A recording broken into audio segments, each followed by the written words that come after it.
The applause from last week's award ceremony was still ringing in my ears when the silence hit. That thick, choking silence that only happens in a conference room right before something awful is about to be said. Ellis, our division director, stood at the head of the table with his trademark smirk, the kind that made your stomach twist. Behind him, the Golden Industry Award gleamed on the shelf, the one my team had won for innovation in global logistics. And yet, no one in that room looked happy. "Let me be perfectly clear," Ellis said, tapping the folder in front of him like a judge about to deliver a sentence. "Your recent success has created some tension in the department." "Tension," I repeated, keeping my voice even. I'd learned long ago that anger only made men like Ellis more comfortable. We delivered record profits. We tripled efficiency metrics. We saved the company over $7 million in one quarter. And that's a problem. Ellis adjusted his cuff links, the faint glint of his Rolex catching the light. "You're outshining your peers, Lisa. It's creating resentment around the table." 12 exhausted faces stared back at him. My team, the people who had worked nights, weekends, holidays to pull off the impossible. "I'm sorry," said Nora, our analytics lead, blinking in disbelief. "We're being punished for doing our jobs too well." Ellis gave a thin smile. "No one's being punished. We're simply rebalancing workloads to maintain harmony across divisions." Harmony, the corporate euphemism for obedience. "So," said Marcus, our systems engineer, his voice shaking slightly, "we're doing double the work now with the same pay." Ellis folded his hands. "That's correct. I trust a high-performing team like yours can handle it. Consider it a compliment." The room went dead silent. I could almost hear the collective breaking point of 12 people who had given everything. Few chairs creaked. No one dared to look at me. "I missed my brother's graduation for that project," whispered Elena, our project manager. "And now we're being told it made others feel bad." Ellis straightened his tie. "You'll find that in any large organization, individual glory doesn't last long. What matters is stability." I felt something click inside me. That strange cold clarity that shows up right before the storm. "Understood," I said calmly, rising from my seat. "Everyone from Team Delta, my office." "Now," Ellis frowned. "We're not finished here, Lisa." "Oh, we are," I said, gathering my notes. "You've made your position very clear." I didn't slam the door. I didn't raise my voice. But as we walked out one by one, shoulders slumped, eyes hollow, the silence was louder than any protest could have been. Once everyone had crowded into my small office, I shut the blinds and locked the door. For a few moments no one spoke. The air was heavy, brittle. "This is where you tell us to hang in there, right?" Marcus said finally. "That we should just be grateful we still have jobs." "No," I said quietly, leaning against my desk. "This is where I tell you something I've been keeping to myself for a few weeks." 12 pairs of eyes lifted, tired but curious. 2 months ago, I continued, I received a message from someone on the board. Her name is Miriam Hole. That name changed the air instantly. Miriam Hole, co-founder of the company, semi-retired, and practically a legend. She reached out because she noticed something strange in our division metrics. How every team that starts overperforming eventually gets restructured or dissolved. "You mean sabotaged?" said Nora bluntly. He nodded. Her words, not mine. Elena frowned. "So, what does she want?" She wanted proof. Real proof that innovation here isn't rewarded. It's smothered. She asked me to keep going, to push as hard as possible, to see what happens when a team delivers something undeniable. Marcus blinked. "So, this was a test." I shook my head. "No, the work we did was real. The results were real. But now we have our answer. They punished us for excellence. And now we act." A low murmur swept through the room. "Act how?" Nora asked cautiously. I reached into my drawer and pulled out a folder. Thick, bound, and stamped confidential. "What's that?" "Options," I said. "Miriam and I have been planning something. A new venture, independent, fully funded. She's offering us a chance to build what they keep destroying. Innovation without punishment. Every one of you has a place there. No one moved. Elena's voice was barely a whisper. Are you saying leave? All of us. I looked at the tired, brilliant faces around me. The same people who'd turned late nights into miracles. Yes, I said simply. Leave. Together. Silence again. But this time it was electric. Somewhere deep in my chest, I felt the tension shift from despair to possibility. Ellis thought he was teaching us humility. But what he really did was give us a reason to rise. And he had no idea what was coming next. That night I didn't sleep. I sat at my kitchen table staring at the folder Miriam had sent me. The one that could change everything. Her proposal was bold, almost reckless. A fully funded innovation subsidiary under a separate holding company, free from the bureaucracy that had been strangling progress for years. Each of my team members would receive a stake, full creative control, and protection clauses to prevent exploitation. But it was more than that. It was an opportunity to build something clean, something that didn't punish people for caring. Still, I knew the risk. People had mortgages, kids, student loans. Walking away from the stability of a corporate paycheck wasn't something you decided overnight. By 7 a.m., I was back at the office running on caffeine and conviction. When I entered, the usual buzz was gone. My team sat at their desks in silence, the award plaque glinting mockingly in the corner. The congratulations banner from last week still hung crooked on the wall. Someone had torn part of it down. I called them into the conference room. Not Ellis's, ours. Before we do anything, I began. I need to know where everyone stands. You've all read the proposal. Be honest. Marcus spoke first. I've been in this company 8 years. Every time we break a record, we get reassigned or ignored. I'm done. I'm in. Nora crossed her arms, her eyes tired but sharp. I want to believe this isn't suicide. But if Miriam's really backing it, maybe it's worth the risk. Elena hesitated. My husband's between jobs. Losing steady income isn't something I can just gamble with. I get it, I said softly. This isn't about pressure. It's about options. Dylan, our quiet data specialist, finally spoke. You think Ellis will just let 9 people walk out with the company's best clients? He'll bury us. He wasn't wrong. I'd spent years watching Ellis maneuver. Always smiling, always ruthless. That's why we do this carefully, I said. No leaks, no grand exits. We prepare our transition files, hand everything over cleanly. No one can accuse us of sabotage. Nora raised an eyebrow. You're talking like we've already decided. Not yet, I replied. But we need to act like we might. For the next few days we played the part of the perfect team. We hit deadlines. We attended meetings. We smiled at Ellis's hollow pep talks. But behind the curtain we were building something. Every lunch break turned into a strategy session. Dylan set up encrypted cloud storage for our research archives. Elena and Marcus mapped out which client contracts were ending soon, the ones we could legally approach once our non-compete period passed. I even found myself in a quiet corner cafe one evening meeting Miriam face to face for the first time. She was older than I expected. Silver hair, steady gaze.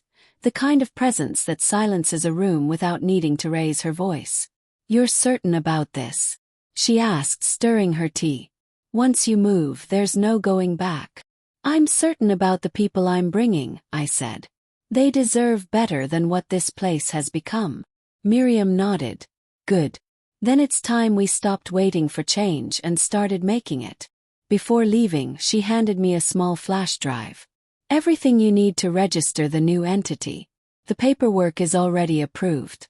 Just pick a date. I slipped it into my pocket, my heart pounding. The weight of it felt heavier than it should have. By Friday, the tension was palpable. Ellis strutted through the office that morning with fake cheer. Big week ahead, team, he said loudly. We've decided to shift some of your projects to other departments for alignment. Translation. Dismantling us piece by piece. Marcus muttered under his breath. He's cutting us apart before we can even move. I looked up. Then we move faster. That evening, when everyone had clocked out, I called a private meeting in the office break room. Lights off, blinds drawn. Here's where we stand, I began, sliding Miriam's updated documents across the table. Funding confirmed. Legal protections in place. The new entity goes live Monday morning. Gasps, whispers, then silence. Dylan rubbed his temples. That's in 2 days. Yes, I said. We walk in Monday, submit our resignations together, and walk out with dignity. We don't steal clients. We don't take confidential data. We just leave and start building. Elena's voice cracked. You really think they'll just let us go? I met her eyes. They can't stop people from quitting. And if Ellis tries anything, he'll have to explain to the board why the award-winning team all vanished at once. For a long moment no one spoke. Then Marcus stood holding out his hand. Let's do it. One by one the others followed. Nora, Dylan, Elena, Sage, Faye, and the rest. 12 hands joined in silent agreement. We weren't rebels.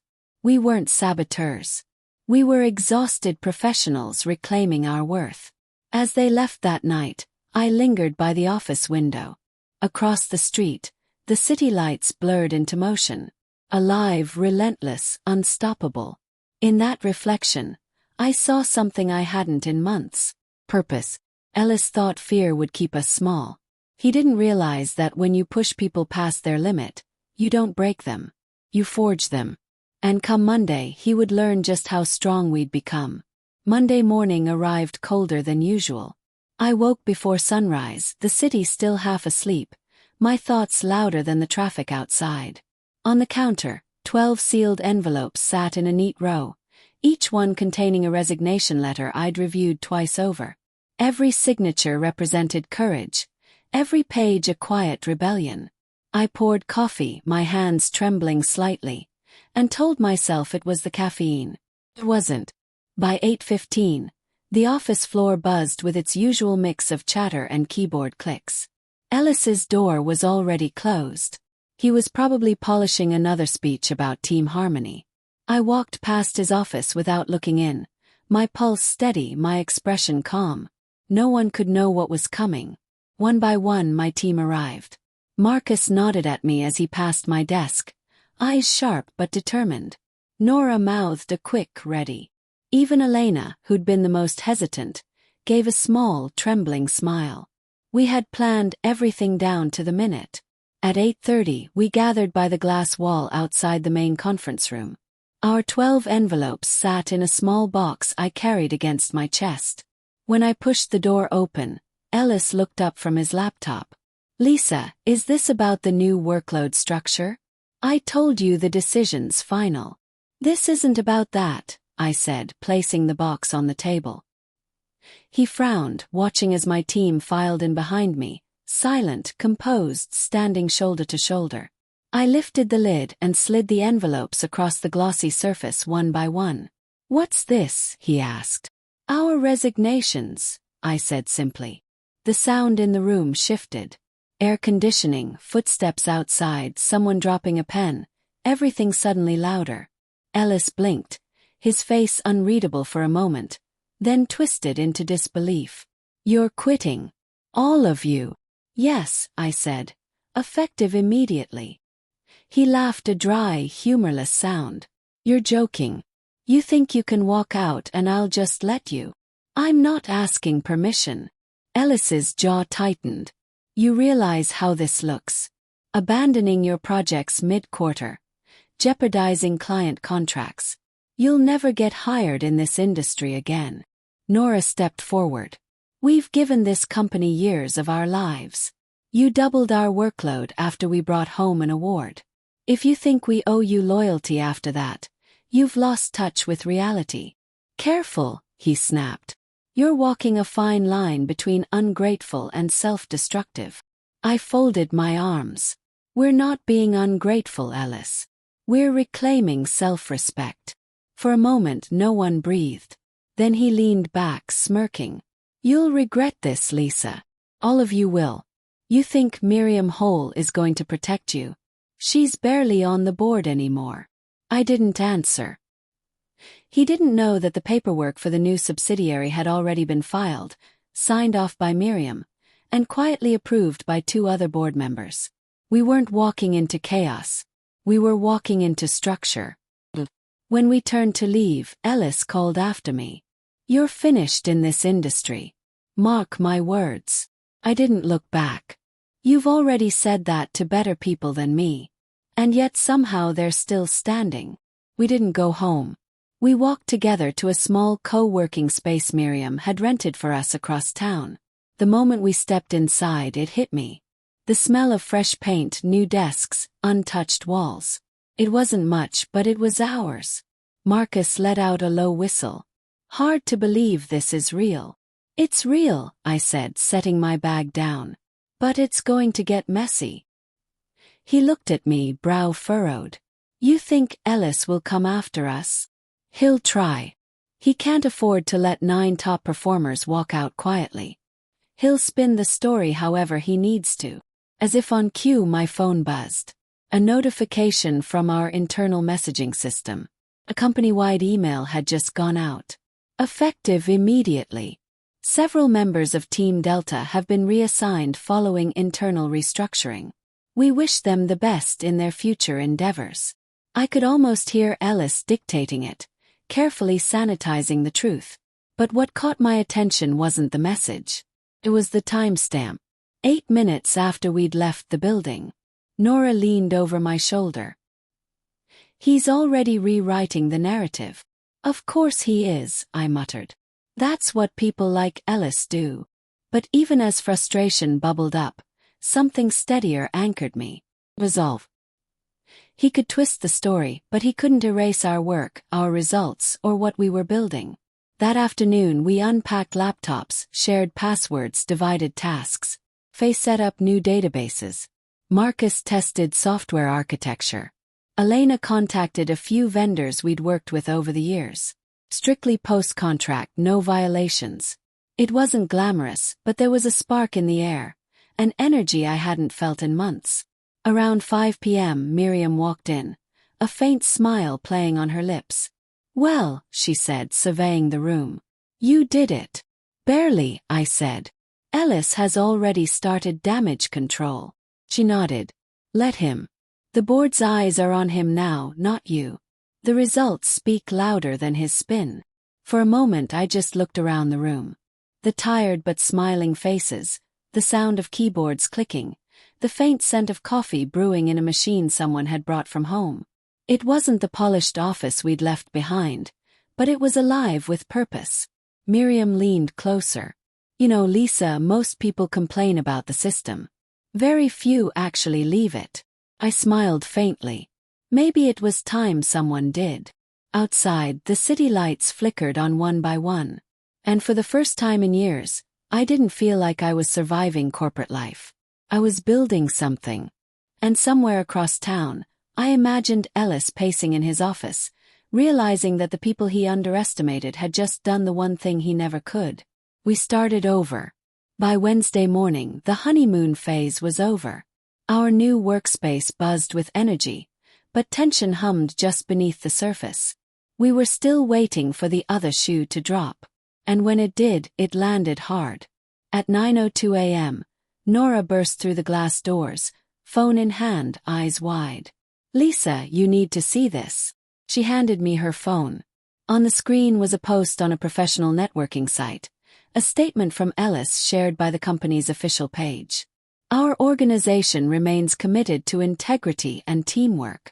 Unfortunately, a small group of employees chose to resign abruptly after internal concerns were raised about data accuracy in recent award submissions. We wish them well as they pursue independent ventures. My stomach turned cold. It was subtle but deliberate. He was painting us as unethical, implying the award we'd won was based on falsified data. Marcus slammed his coffee mug down.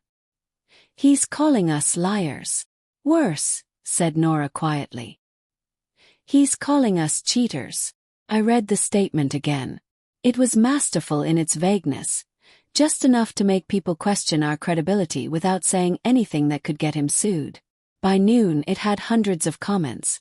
Some were supportive, but many weren't. I knew those results were too good to be true.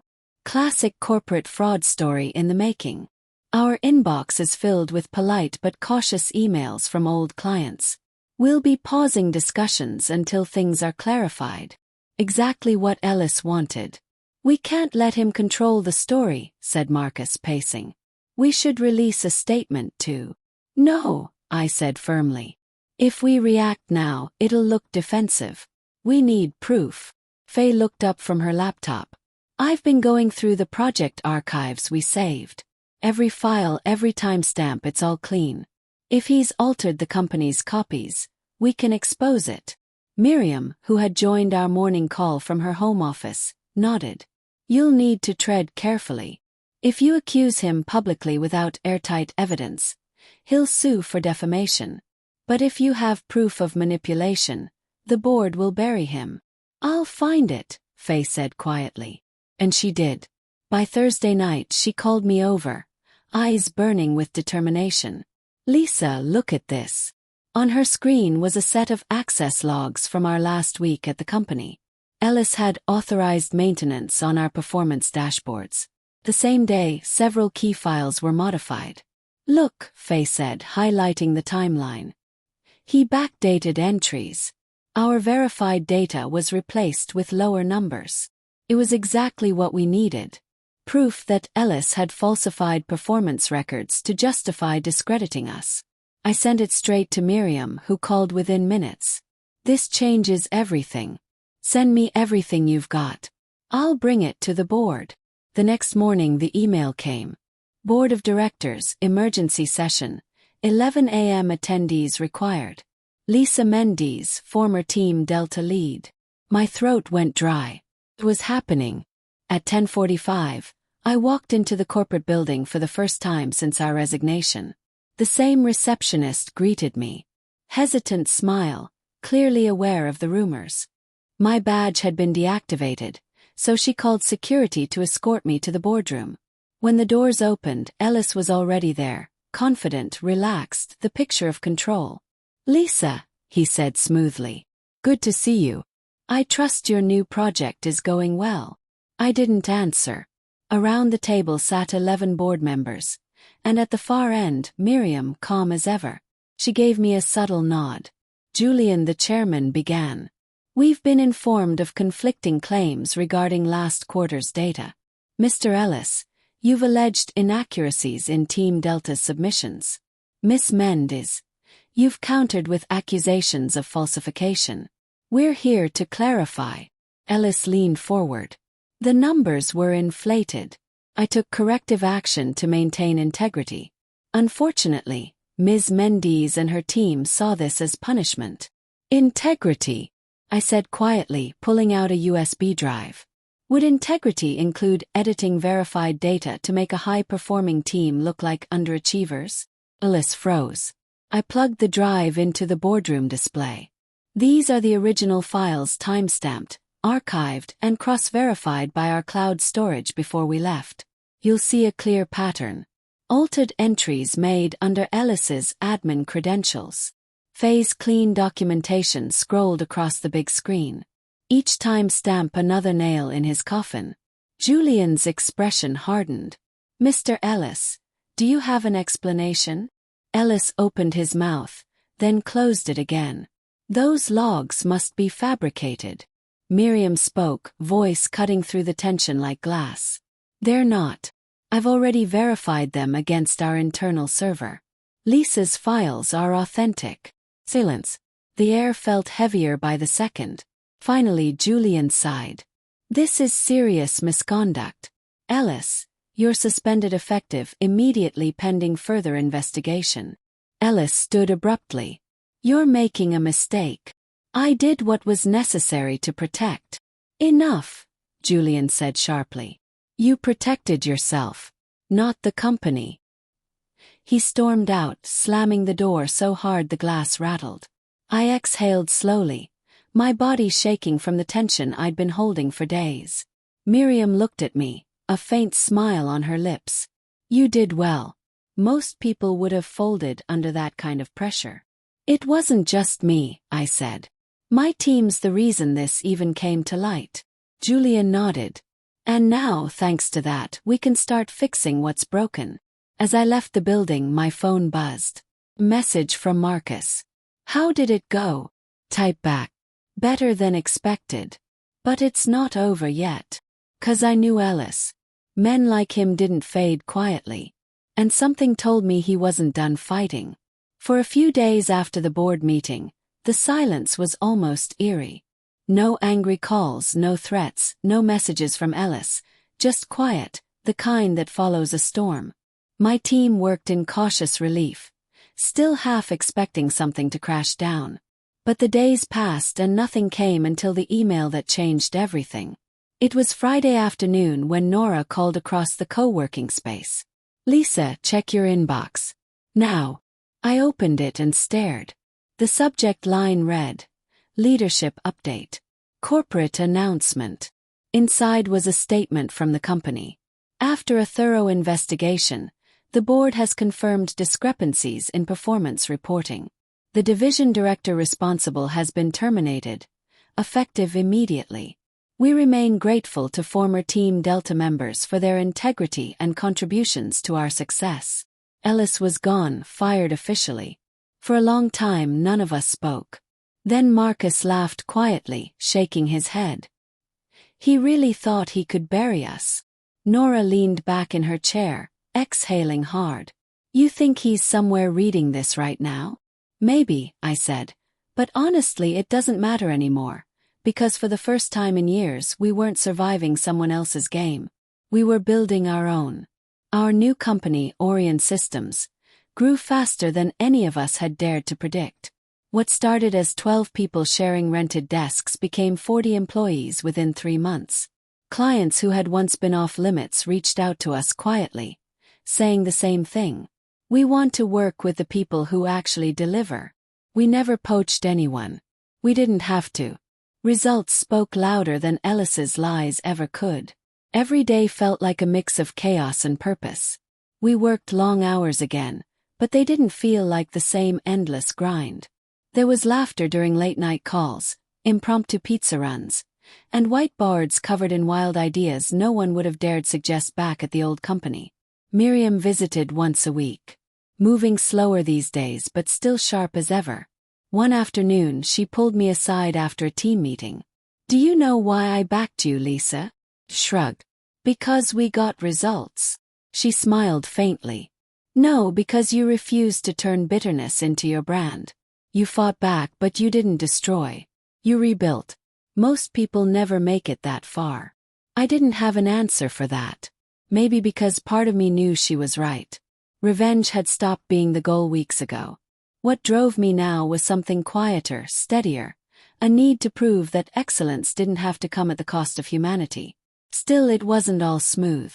There were nights I lay awake wondering if we'd taken on too much. Cash flow was tight, deadlines relentless, and we were learning on the fly. But every time doubt crept in, something happened to push it back. Like the morning Elena arrived with tears in her eyes. Remember the client we lost last year because Ellis cut our budget? She said, waving an email. They want us back under Orion.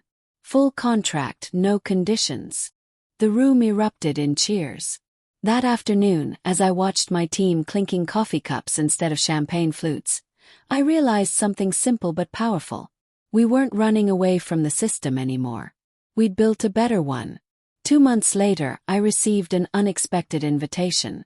The annual industry summit, the same one where our team had been honored the year before, wanted me to give the keynote speech. The irony wasn't lost on me. The night before the event, I barely slept. I kept thinking about the last time I'd stood on that stage, smiling under bright lights, unaware of the betrayal waiting behind the applause. Now I'd be returning not as an employee but as a founder. When I finally stepped up to the podium, the room hushed. Dozens of familiar faces stared back at me. Some curious, some skeptical. I took a breath and began. A year ago, my team stood on this stage accepting an award we were proud of. We thought recognition meant security. Instead, it exposed how fragile success can be when leadership fears those who excel. A ripple went through the audience. I learned something valuable since then, I continued. Punishing excellence doesn't make a company stronger, it kills innovation. And when you punish people for caring, they stop giving you their best. Paused, scanning the room. But here's the truth. When people are free to build without fear, they'll create something no one can suppress. That's what real leadership looks like. Applause began slowly, then spread like a wave. For the first time, it didn't feel hollow. It felt earned. Afterward, as I stepped off the stage, Miriam caught my arm. "You did it," she whispered. "No," I said, smiling. "We did." That night, I walked home instead of taking a cab. The city was quiet, street lights reflecting off glass towers that once symbolized everything I thought I needed. I passed the old building where Ellis had tried to break us. The lights on the upper floors were dark now. New management, I'd heard a different kind of leadership. Maybe in some small way, we'd started a ripple effect. As I crossed the street, my phone buzzed. Message from Marcus. "We signed 3 new clients today. Guess who referred them? The board." I smiled, tucking my phone away. Sometimes the best revenge isn't humiliation or victory. It's progress. It's walking past the wreckage of what tried to destroy you, holding your head high, knowing you turned the wound into something that grows. Ellis taught me that power can corrupt. But my team, they taught me something far greater. That excellence doesn't need permission, and it never ever needs to apologize.